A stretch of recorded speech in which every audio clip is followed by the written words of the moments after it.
Hello ਜੀ, ਸਤਿ ਸ਼੍ਰੀ ਅਕਾਲ ਸਾਰਿਆਂ ਨੂੰ।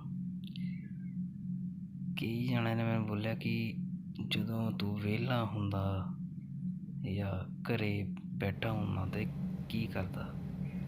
ਮੈਂ ਵੀਰਾ ਜੀ ਜਾਂ ਤਾਂ ਮਿਊਜ਼ਿਕ ਜਾਂ ਰਿਪੇਅਰਿੰਗ ਕਰਦਾ।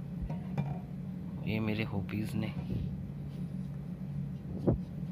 ਜਿਵੇਂ ਕਿ ਇਹ ਸਪੀਕਰ ਮੈਂ ਇੱਕ ਰਿਪੇਅਰ ਕਰ ਰਿਹਾ, ਮੈਂ ਆਪਣੇ ਮੇਰੇ ਫਰੈਂਡ ਦਾ ਹੈ।